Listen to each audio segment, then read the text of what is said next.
So, really haven't been able to keep up with Paul Whitwick or WC21 or Adam Morgan or any of the other channels for ages because I've just been too busy doing some law stuff to do with as political rights and the right to petition. Basically, piecing the whole thing together, which I've successfully done, right? Got into the National Archives, got all of the old cases out, correlated them all with the House of Commons journals, and totally proved that the whole legal system exists and it hasn't actually been removed. It's just been completely forgotten about. Almost literally like what these guys are doing, trying to find these old roads that have vanished that existed and routes. We've just basically had his rights snuck away from us when there's an entire legal court network there for it, which is supposed to be there, which hasn't been repealed, but is totally ignored. So I've been digging all out and getting AI to help me and really deep diving into data mining in the court records and things like that. That's why I've not been doing much for ancient sites at the moment, right? So now I want to do an update because I've actually been, I know loads of people are using AI now, and it's really important to kind of update because most of these people are only focusing on ancient sites like WC21 and Adam Morgan Ibbotson and Paul Whitwick, and also, you know, the channel that does Robert Langdon does, I think it's Robert Langdon. He does the, you know, like all the whole water systems and things like that, the prehistoric water systems, and Howard Crowhurst as well, right? Howard Crowhurst is doing, but he's doing all the Egyptian megaliths and all the ancient mathematics which existed, you know, in this megalithic culture, which was kind of like around the time, you know, getting towards, around the time, you know, when the Sahara dried up and you've got all these other Mediterranean cultures, and then, you know, the megalithic Stonehenge cultures and all these other different things, from, you know, before 5000 BC, I suppose, but, you know, before and around, and like how the whole Egyptian mathematics connects to those megalith builders, and there are sort of comparable mathematical models to compare to it, right? But I've been more interested in the ethnobotanical side of it as well, but kind of like piecing the whole model together. And I've just actually had some really cool revelations from the Gunderstrup Cauldron, right? Which I just kind of want to lay the whole model out now, right? If anyone's got enough time to listen to it. I know this is, but it's better if we start from the modern time now and then look at it retrospectively, right? So at the moment now, we've got that Professor David Nutt and that Robin Carhart, who are both professors in psychopharmacology, right? And neurochemistry and all that area. Now, the psilocybin, right, you know, which is found in the Liberty Caps and magic mushrooms, right? The actual psilocybin has absolutely 100% got this ability to, it gets to this growth factor, right? I think it's 5-HTP or one of the receptors, right, that we've got, psilocybin and certain serotonin can activate it, and it actually is the substance which activates growth, right? And development, neural growth and development, and that is fact now. So it's not pretend. And also, like, you gradually build up a tolerance to the psychedelic side effects anyway over time. So this is a substance which actually is now scientifically 100% proved for neural development and growth. Now, the current modern scientists are actually working on currently patenting drugs that do the same but don't have the psychedelic side effects. So they're wanting, there were loads and loads of pharmaceuticals that you could design which are similar but don't have the psychedelic side effect, right? And they're wanting to patent them so they can make money out of selling them, right? For whether it's for medicine or nootropics, right? Which is kind of like performance enhancing substances. Now, this is the thing: psilocybin is still illegal, but it's natural, and we know that from the Nigerian Tesili art in Africa. We know that the early humans were using it, right, because of that Tesili art in the desert, right, which is when it was the humid period, right. We know that for absolute certainty from the iconography. Now, the current status is illegal, but I've been researching a lot of the words and terminology from the Egyptians and Romans and Greeks and ancient Britain language, and all getting AI to help me go through all of the writings that are there and correlate it all together. And there was absolutely definitely a trade for exotic substances, right, and usage of them, particularly for psychedelic experiences and things like that. But we know that it's actually for evolution and development, right, and neural growth. So that is a important property and usage of something. Now, the problem is that the Sahara dried up, didn't it, right? Now, modern science has proved that something has actually got a use and that is useful, that clearly, and it also had a dual use as a religious purpose. Now, we know that in Britain, we've got a really good supply area of that in the higher hilly areas like the Pennines, Dartmoor, North Yorkshire moors and things like that. And our area happens to have these ancient site and bases there, which are exactly in and around the places where you can get it from, right? Now, I think that there was a supply. I think that there was a demand and supply for the esoteric spiritual organisations, but all around the whole Celtic world. The findings, right? This is where we're sort of going to get into some other areas as well now, right? Look, if you read the Samuel Johnson's dictionary, right, he's got like an account of opium, right, and it actually got supplied in these cakes, right, and they were mixed with honey to preserve them. He got that account from a book in 1700, right? I think it was, I don't know if it was he called John Smith? It was called John something, right? I've got it in my chat thing, but I've been going through quite a lot, so I can't remember every single thing. But I've got the general, I know that, obviously I remember the general model, right? So this book, it was exactly in 1700, and he did an extensive detailed book on the opium preparation and trade. They actually had a proper import company, right? And they're getting it in from Thebes, right, is one of the main suppliers. And that's halfway down the Nile network, right, from Egypt. So that's quite far away from where that plant originates from, right? In really spread to another country. They were growing, making and supplying opium in Egypt, and they were preserving it with honey and all sorts and shipping out in these cakes, and they've been doing it the whole time, right? And, they had names for it. They've got names for it, Gaul and Rosh, in the Bible, and not a lot of people don't actually know those terms. In fact, they did actually use it on the crucifixion victims as well, when they were putting the nails through their hands and things like that. It's actually documented and recorded if you search for it properly, right? And I always thought there was a connection to that, but there actually is.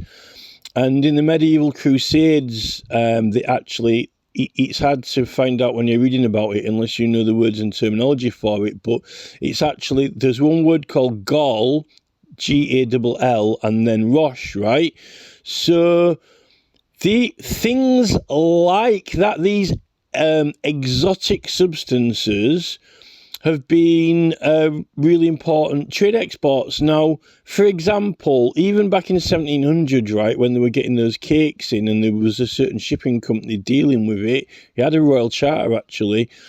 When you got those cakes, you couldn't, the pharmaceutical companies couldn't just use them straight away because it's got like a resin in it which is poisonous to the stomach, so they had to separate it all. We're using alcohol to get the opium out of it, right, and get the poisonous resin out of it and separate it, right, and that's how they did it.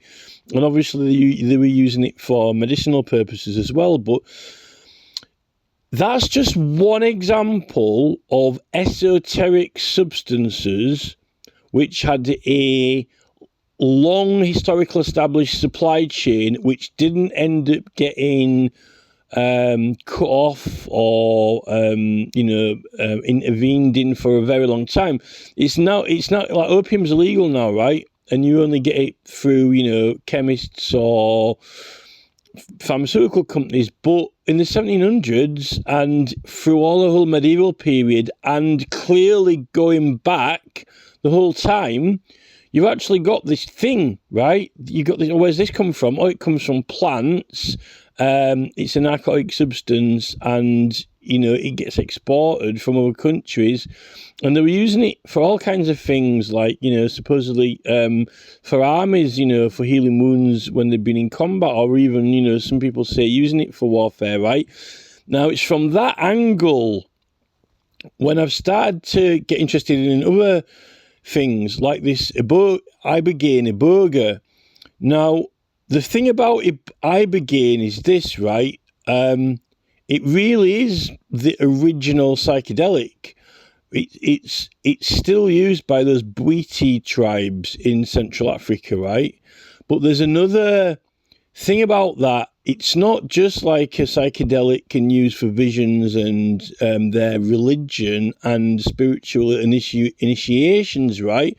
There's a really important thing about that iboga root, which I didn't know, and that is that if they don't just use it for religious and spiritual initiations and experience in the religion, that particular plant, if you chew it like licorice, it's actually got a completely, totally different use, which is totally different from a psychedelic experience and a religion. And that is actually for hunting and stamina, because that iboga root, when they chew it, and this is not, when we say the word stimulant, we want to be careful here, right? Because it's not like sort of amphetamine stimulant or cocaine or some sort of recreational drug stimulant, right? That ibogaine, when you chew it, it was made use of, I think it was from the 1920s, 1930s to the 1960s, right? Which is through the war period. Now, they made a drug, I think it was called lamberine, right? Now, this lamberine was an actual pharmaceutical that you could buy, but it was one of the group of drugs that they were abusing and using in the Tour de France. So, like, you might have heard stories about in the Tour de France, this is like, before drugs got all banned and made illegal, they were actually using heroin in the Tour de France because the cyclists were injecting it into the legs and taking it, and they were winning. It was actually enhancing the performance, and they were like, people were winning the Tour de France with it. I mean, it ended up giving them ill effects later on, but for the stamina and endurance, they were outcompeting other people who didn't have the extra benefit of it, right? Now, I didn't know that lamberine, which is from that iboga, is one of the other drugs that they were also using besides injecting heroin into the legs, right? Now, the effects of this lamberine, which comes from that iboga, are actually quite significant when you understand them, because it actually gives you this, your muscles and legs, this enhanced stamina. So you literally can walk or run for hours and hours and not feel like exhausted. So, like if you like run circles around the park and then you're really tired and you end up in a deep breath and you're like sort of crouching over your legs and you're out of breath, right? Or your legs feel tired, the burn, it actually takes all that away. So you actually literally feel like you're a Terminator robot or a machine effectively, and you can just like march and march and march without getting tired. Now, I was quite interested in this because this is like documented fact. I didn't know anything about it being used in the Tour de France as a performance enhancer at all. Now, this is where it gets really, really, really interesting, right? Because like on that Gunderstrup Cauldron, right, when you start using AI and you start getting it to correlate and piece everything together, the whole model, the whole history, right, of the old world. Now, on that cauldron, it was made just after around the time that Carthage got levelled. Like Carthage on the north of Africa, it was a huge trading outpost, an empire, right? That Hannibal, because he actually attacked Rome. Hannibal actually went on that campaign to attack Rome. Now, that Hannibal and Carthage, they actually had control of all the trade routes. Now, that Gunderstrup Cauldron depicts all of the ancient trade routes around the old world. That's why it's like a circular cauldron, and it's got all the plates going around it to depict all the different scenes of all the different extents of that Latin culture. And it's got the lions and tigers and the jungle tribes on it, on the cauldron, as part of the trade route. And now this is the thing. When that expedition, they had an expedition into the jungle, I think in the 1700s, and they all had metal weapons. But when he went into those areas around where those Iberga tribes were in the 1700s, they all had metal weapons, but they weren't actually making them themselves necessarily. They were getting them imported. So they got trade routes, and they get all those tribes in the jungles in Africa. They were part of the trade network. Right, so you've got import and export. So they're exporting a lot of the plants and exotic substances as part of the trade route exports with all the metalwork and things like that. And then you've got the gold, remember. Those areas of Africa which aren't very far at all away from where, the Iberga cults are on those trade. They join together the same trade routes, right? Is really important because, that gold, was going to Egypt and Carthage and all over the place, right? It was one of the main supplies of gold of the old empire.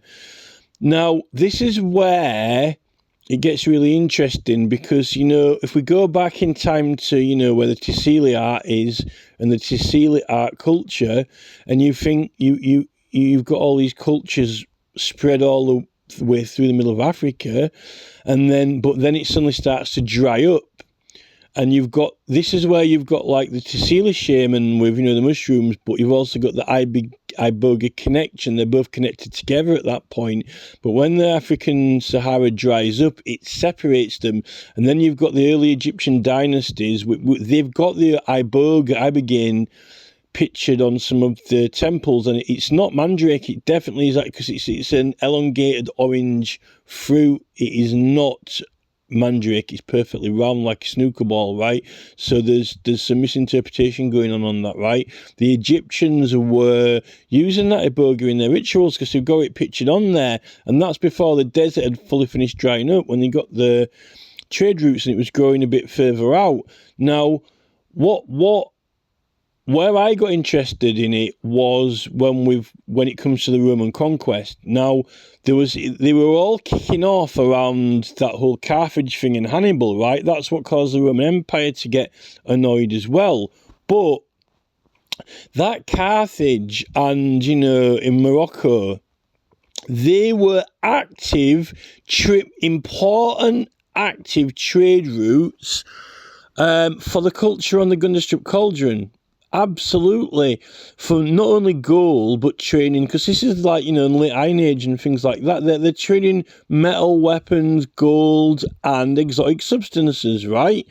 And Carthage is and Morocco are massive trade centres, right? Now, when the Roman Empire ended up kicking off and starting to take over, that's when that Gundestrup cauldron actually got made, right? And it's ironic because it's actually got the soldiers marching on it, and you've got all these like wooden vine branch imagery with plants growing off it, which looks very much like roots, like branches and root bark, which is what the iboga is. Now, this is where I started to get really, really interested and start doing some research into it. And you might pass this off as one of the candles, crystal incense theories, but I don't think it is. I think this is like important to point out now, right? Those Roman forts, they had like a Roman fort. There was 3 Roman forts, and I think like they're some of the most well preserved Roman forts that there are now, because they're out in like literally in the desert, and they're isolated, and they haven't had many people going there, so they're just like derelict Roman forts, and they're very well preserved, but they're like, some people say what they're doing there. Well, those Roman forts are right on those trade routes, so that they're actually the gatehouses to those ancient trade routes, right? For like your gold and your exotic substances and your metal going out to the people who can trade it with, who've got things that you want, like ivory and all kinds of things like that.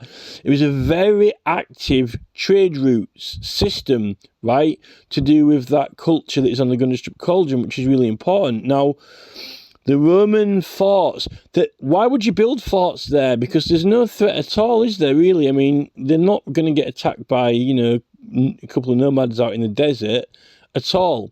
So you don't really need a fort there for protection. They were most definitely for trade. Now, this is where I got really interested in, what was going on with the Roman army? How was it so successful? I've got a theory, and this is the theory that, you're welcome to debunk it, right? But we've been calculating this out on logistics and, whether it's possible or not. We're not saying that there was like some, huge kind of like operation or something like that, but it's highly worth looking into, let's say that those iboga roots, like you literally can chew them like licorice, or you can even preserve it in honey, right? If that was getting on one of the exports from Africa, and they've got very sustained trade routes, possibly even for the Gauls as well, right? And all the way to England before the Romans took over, which there's some suggestion of that on the Gundestrup cauldron if you look into it, right? I think that we had an esoteric export substance, right? Specialized in a slightly similar way to how. What would the supply network be? Well, I'm pretty sure that like the general model for it would have worked something like how they're doing with the opium, right?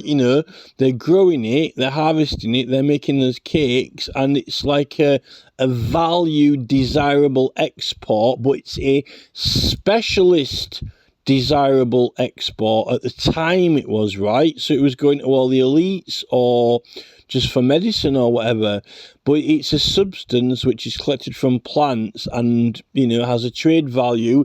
They only had a limited amount of what they could export, but, they were growing, we know they were growing the poppies in Thebes and in other places. So I'm pretty sure that, I'm absolutely certain that because of the religions at the time, and we know that psilocybin's got a value for growth factor, and we know that it actually does work on that, why wouldn't they know that themselves or have an intuition for it, right? And now that modern chemists even want to actually market it as a nootropic. They want to market it as a nootropic, and they want to take the hallucinogen effect out of it, so it only does the growth factor and neuroplasticity effects without being a religious sacrament, right? That's what the scientists are trying to patent now. They're trying to patent it, right? So I'm pretty sure that because we got a good supply, but it's mainly seasonal, I'm pretty sure that we had some sort of setup going on. Possibly could have been including some of the hill forts because they're trade centres. And I don't know how they did the collecting of it and harvesting of it and the storage of it. I'm not sure, because there's hardly anything left of that now.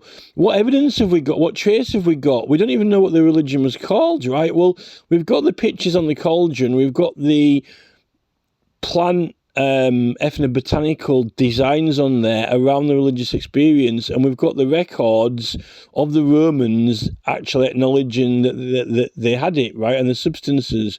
So we know, and then we've got an account of Caesar saying, exporting those things which effeminate the mind, right? So we know they got them.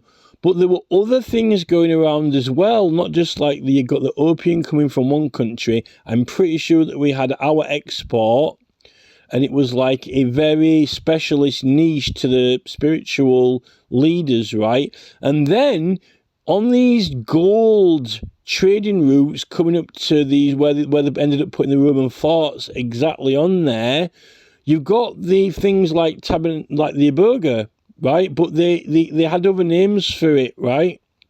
Which the Romans were using different names for these things, but they were recording the effects of them, like stimulants, which could make people march literally for hours and days without feeling exhausted.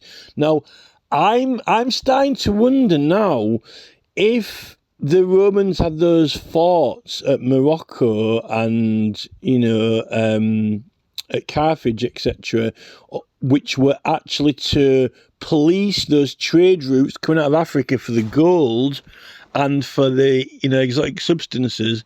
I'm quite sure that Iboga would have been on the list, right?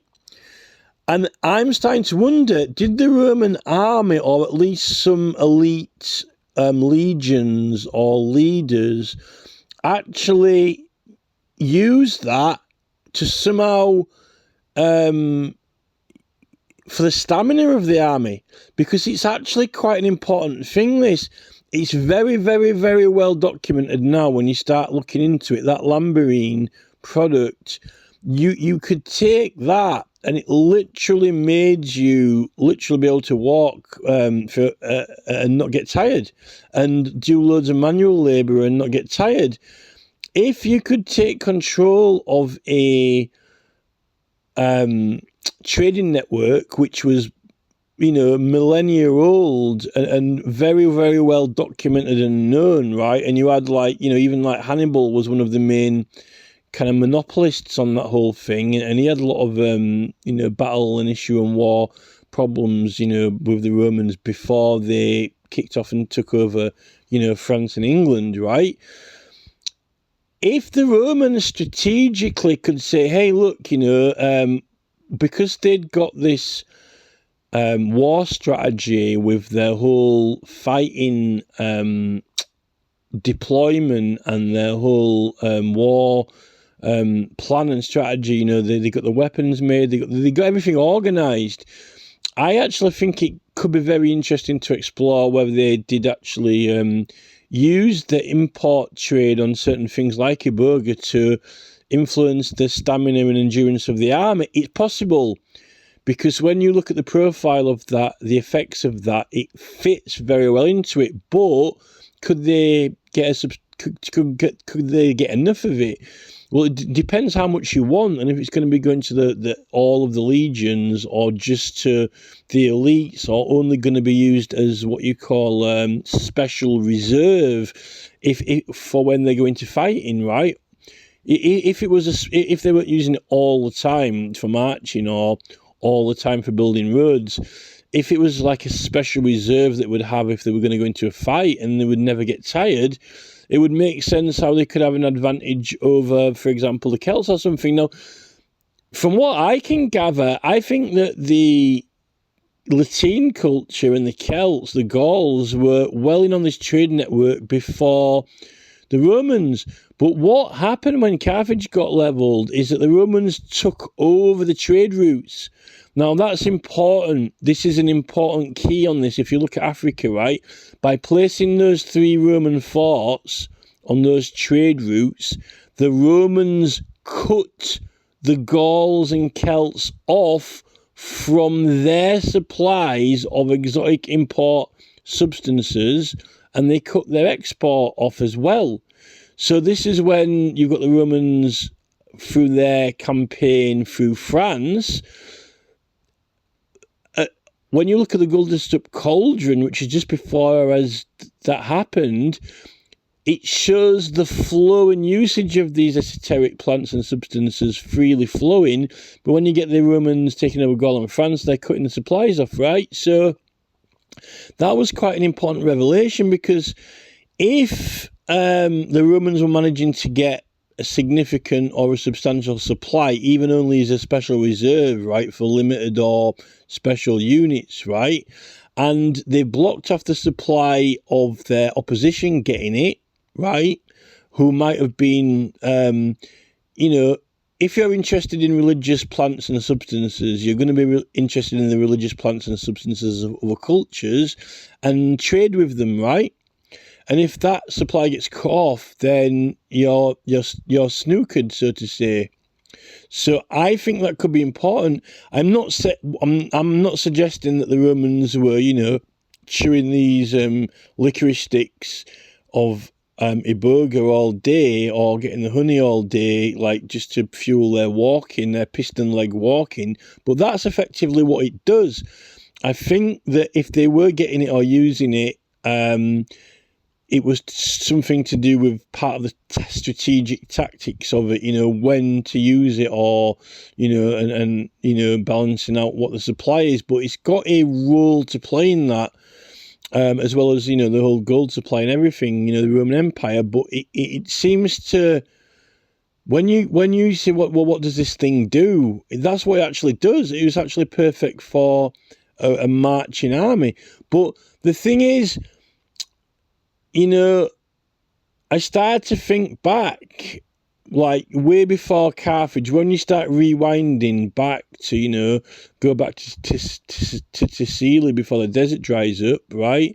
Or just after the desert has dried up, and you've got this Mediterranean culture that Howard Crowe has been looking into, the megalith builders. This is what Paul Whitwick and Adam Morgan Ibbotson and WC21 are looking at now. They're like, how did they build Stonehenge? How could people drag those stones, if they weren't literally Neanderthals or whatever?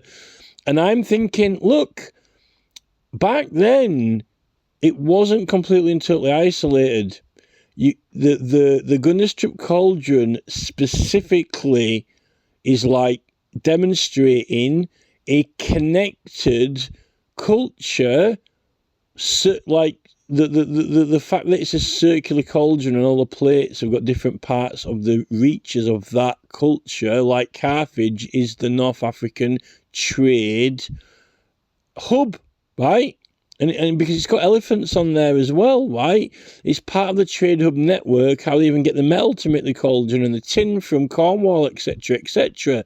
Now, I'm pretty sure that Tabernamphenine Iboga, because it's literally one of the original sacraments, I don't think that it's just this this like ancient lost jungle Bwiti tribe that use it in their visions. What I think is that when the Sahara was green and lush, there was a unified kind of like historical lineage of that Iboga, because that's why it's the pyramid. The early Egyptian dynasties have got the plant on there. It's not mandrake, because mandrake's round circle. It's elongated and it's orange, right? And they would have made use of it in the spiritual, but it's not just for in the spiritual rituals. But at low doses, it's an exceptionally potent stimulant, but not a. It's not a recreational stimulant. It's actually highly productive for work. Now, if you once you start looking at something which can make you do loads of manual labour and not get tired physically and not get exhausted and your muscles not get really tired, and you can just literally work for hours or for extended periods, this actually is a moment of enlightenment. Because like Howard Carruthers doing all this thing to do with, how did they build these megaliths and how did they drag the stones and how could they do all that, something like that could actually help you do the building, right?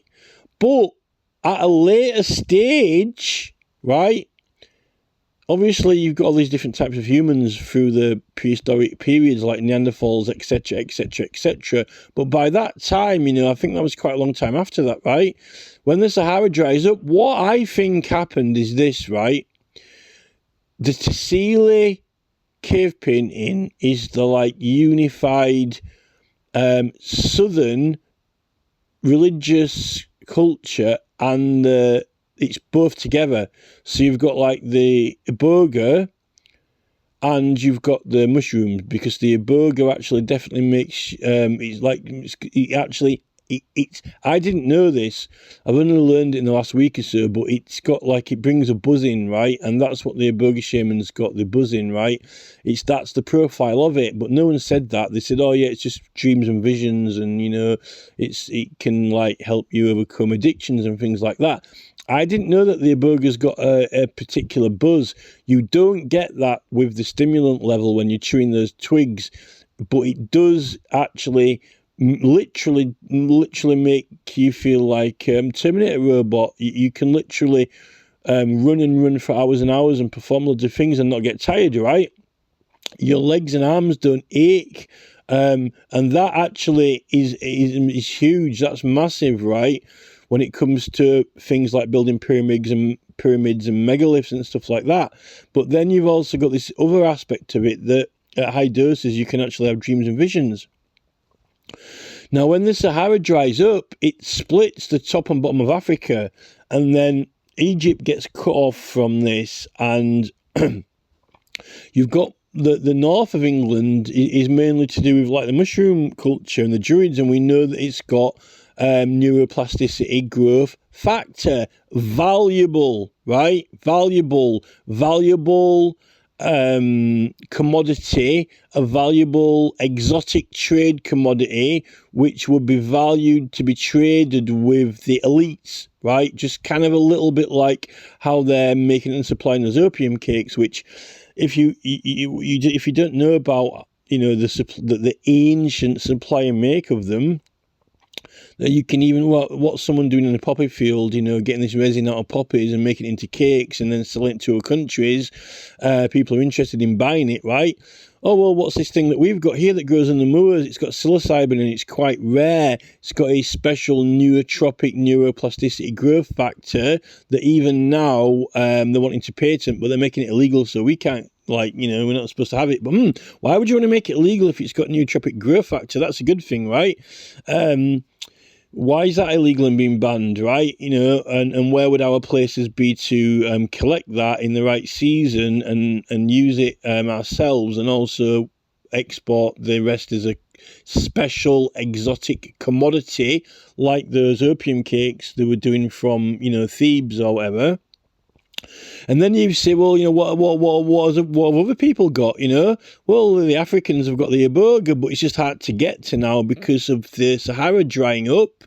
But they've still had the trade routes. Carthage was a mega hub for the gold from South America, which wasn't too far away, where they joined together those routes, and they were getting axes, metal, swords, because when that guy went into the jungle, it's look at all these, they've all got metal weapons, but they're all imported, right?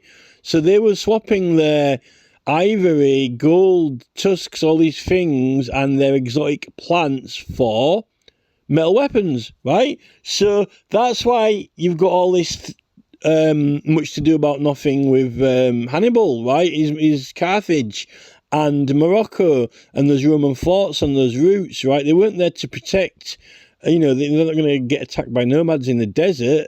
What's the point in having a fort there? The forts were the gatehouse, and they were controlling the monopoly of the gold and the trade routes for the Roman Empire, particularly. So the Celts were cut off from the supplies, right? Now, if you've got an army that not only has got all the weapons and the strategic military and so forth, but they've also cut off the supplies of things like performance-enhancing drugs, it's literally like the Olympics. These things are banned, because if you take these things in the Olympics, you're going to win. That's why they ban them. Why do they ban them? They ban them so it's a fair contest and you don't get whooped, right? So like this is why steroids are banned, because if you take it, then the other people are going to lose, right? Now, if you put that burger into the picture and look at the Romans have got control of the empire and the ancient trade routes, which were on the Gundestrup Cauldron, and which the Celts were, engaged in, they're no longer engaged in them, and the Roman Empire is going to have a massive edge over their enemies if they've got something that can increase their stamina over, fighting in wars. They always, like in Asterix and the Gauls, they talk about magic potion, but they're trying to in Asterix and the Gaul cartoon, they've got like kind of like magic potion as a joke, but I've actually learned that it's more likely than just opium or heroin, particularly if the Romans are cutting off the opium and heroin supply of the Celts and Gauls, right? If the Roman army have got all the supply, if they cut off the supply of all the opium cakes, right, which also gives people confidence for short amount of time as well, but also takes away the pain of injuries if you get injured, right? And if they've got the control, if they've got 3 fortresses at the control routes of coming out of Africa for all the trade, if they were getting even a small supply of that iboga, and using it as a special reserve, just for if they're going to go into battle, because apparently the Romans didn't spend all of the time fighting or in battle. It was mainly building, and stuff like that. So it would make sense that they had a massive advantage, or as much as an advantage as like cheaters in the Olympics would have an advantage over contestants, right? And if the opposition can't get hold of, performance enhancing things, then it's going to be even more of an advantage over them, right? But I was interested in, before Carthage, going back before the Gundestrup Cauldron, if there definitely was a lineage connection after the Sahara dried up, if the prehistoric people and then later on the Druids did keep some kind of contact through those ancient trade routes, they very well might have even been exchanging commodities, certain esoteric things. Once you understand, those opium cake things, and it's like, oh, what is this? Where does it come from? Why would you want it, right? It's like, then you might as well say, well, what's this? Oh, it's like, dried mushrooms, and it's got, nootropic growth factor, neuroplasticity. It's now been proved. You're allowed to have a hunch about that. These people weren't that stupid. And then you've got another thing like, oh, what's this? Well, this actually happens to be a religious plant as well. It's got visions. It might even be like the original vision plant of all mankind. You wouldn't get completely cut off from that, when the Sahara dried up with these trade routes. And it also happens to have this other effect in low doses where you've got superhuman endurance where you never get tired. That might be some use when you're building these pyramids with massive blocks, huge, massive stone blocks, and dragging Karnak stones around or whatever. If you've got supply routes still coming up through Carthage and Morocco, then, because after all those megaliths are all the way around the Mediterranean, aren't they, right? So this is significant here. Well, you might as well say, well, where people get the gold from. True, you can find gold in Wales, right? you can get gold in England. That's why. But we had tin, but we were exporting tin. People wanted it all around Europe, right? It wasn't completely cut off. Grow up in a village all your life and never go anywhere. There were these trade routes and there were these commodities, and why aren't they there anymore? Well, it's kind of like when we look at, and this is when we're getting into looking at these hill forts, right? Because at the moment, these hill forts just look like there's nothing there. It's just like, an abandoned, mound. But these were busy, active hubs with occupation. It's just like looking at those old abandoned Roman forts. Now, if you go out into, the desert to one of those forts, there's nothing there. There's just the wind blowing. There's just sand and this like stone walls. All right, there were some of the most well preserved, but they were operational. It's just like the old trade routes in England and the old pathways and the old roads, they just get overgrown and abandoned. When the Roman Empire pulled out of England and when Rome fell, all these trade routes and commodities and things like that just gradually faded, and the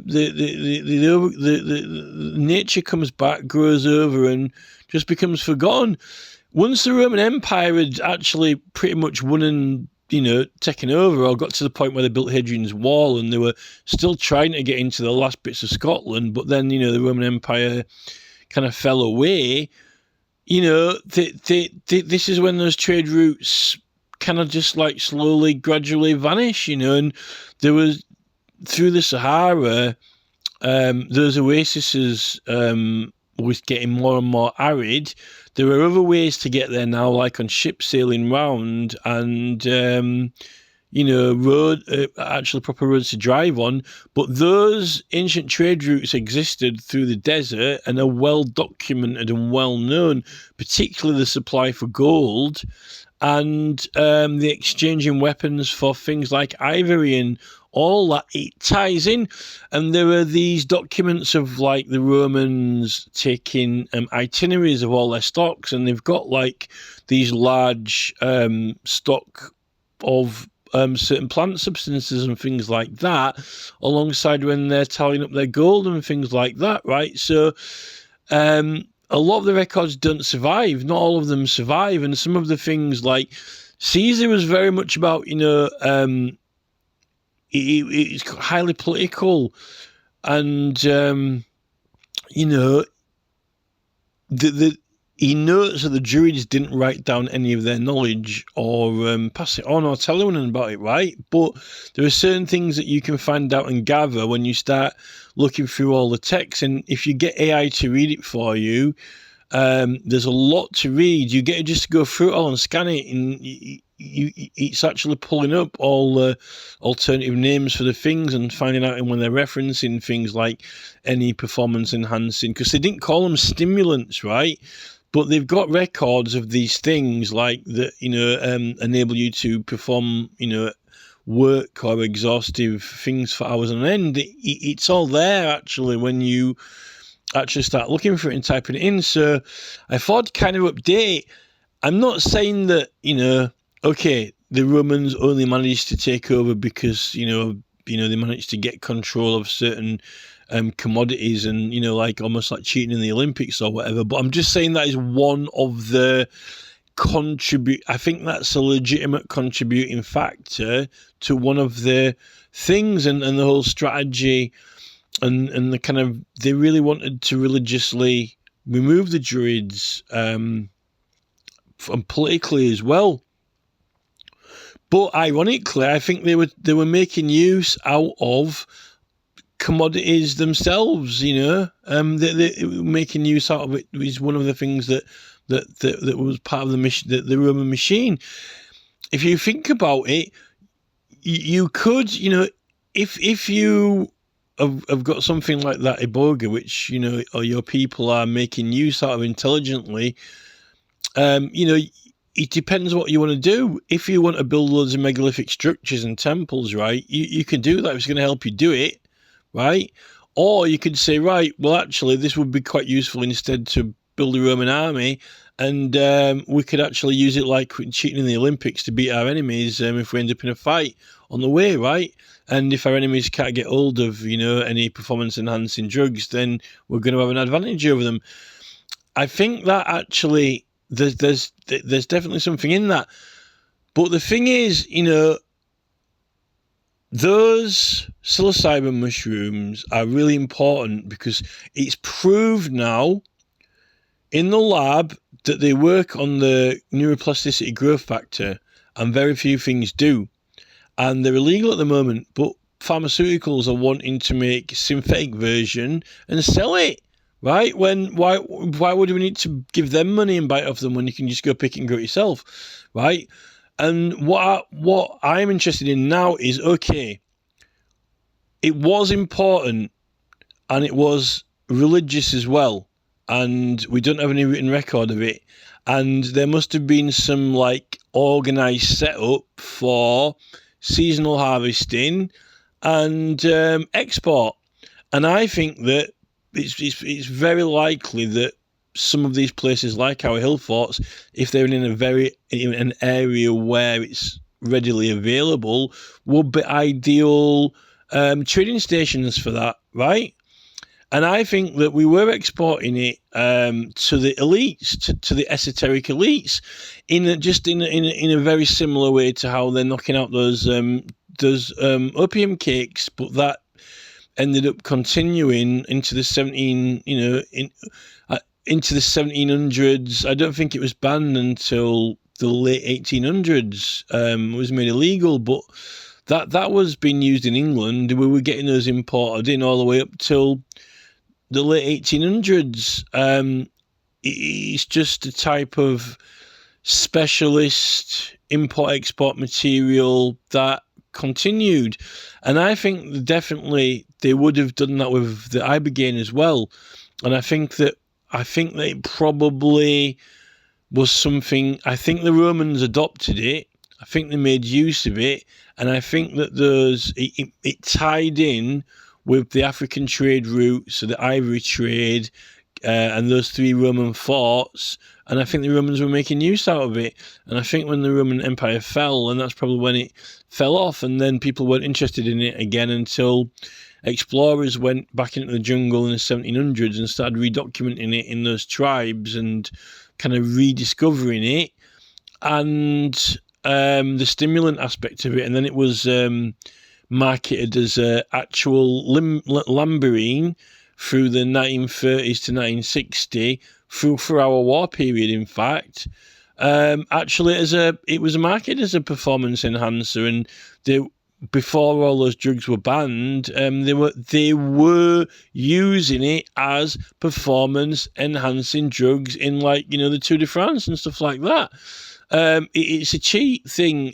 You can outcompete other athletes using it, and they were doing.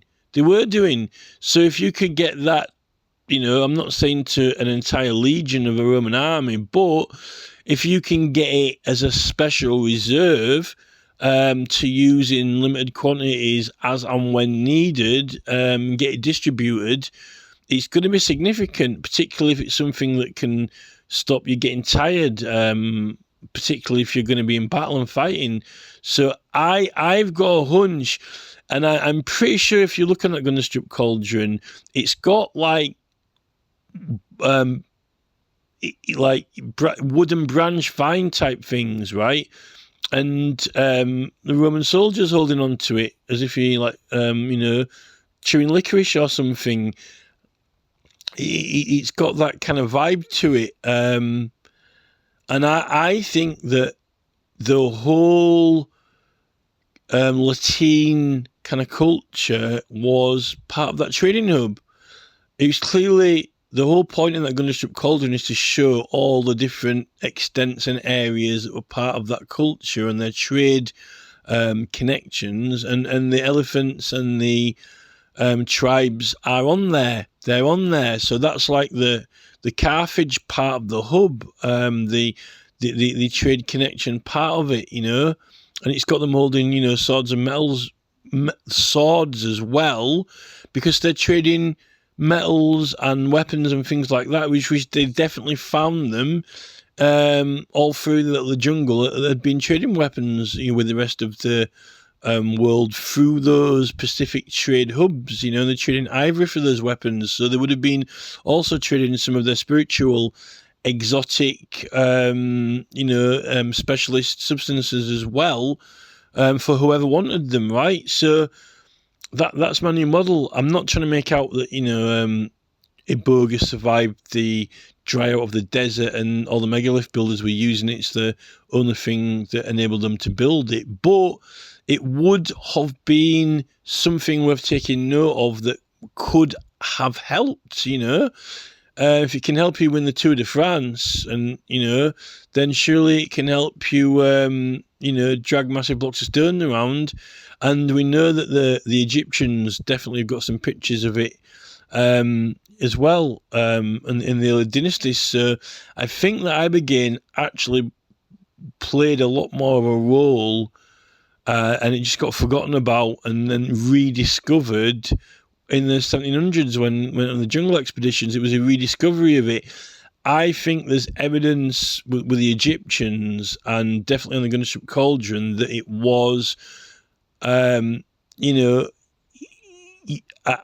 don't think that you have like a major religious visionary plant that clearly could potentially be the original one, or one of the main original ones, that didn't manage to keep some kind of connection to the rest of the surrounding cultures when you've got these trade routes completely cut off. And I think that it definitely tied in to the Gunderstrup Cauldron culture and managed to keep connected to it in a similar way to as, those opium. I mean, because we're in England, we how do you get those? Where do they come from, right? Or someone's importing them in. Who would want it? It's an exotic substance, but apparently if you eat it, your stomach starts curdling unless you prepare it properly, right? So the opium cake things are just a little example of how a exotic or specialist elite commodity is exported to another country like England, and how it gets there in the 1700s or even 1600s or even medieval period. If you know that it exists and people are trading it, you can get it. And I think that that's probably likely to be what was going on with our psilocybin, because it was a desirable export commodity, if you knew what it was and the value of it, right? And the scientists know that now. It activates neuroplasticity and growth factor, right? And they're trying to find out. They want to keep it illegal and then patent new drugs that do it, because they all work on the same receptor. It's just trying to make ones that also do it, and they want a monopoly on it. They want to say, right, well, if you want it, you got to buy it from us and you got to pay us money, rather than like actually having it legal to. Yeah, that's the hypocrisy. They don't want us to be able to just, grow it yourself with a growing kit or go into the fields and get it. Apparently it's illegal. But now they say, no, it's a good thing. We want to have this because it's got neuroplasticity growth factor, right? And it's nootropics. And actually it's going to make us enhance our performance, right? Oh, right, good for you. And apparently they've already got other performance enhancing drugs have been making use out of Silicon Valley, and Jeff Bezos and all these people, how they've been cheating and making all these billions by making use of all these nootropics that they've been knocking out in Silicon Valley drugs, and making them really clear and no brain fog and clever. And they've just ended up running rings around us and whooping us, making themselves into billionaires. And you can't even send a letter now on special delivery without paying 10 quid, ripping us off basically.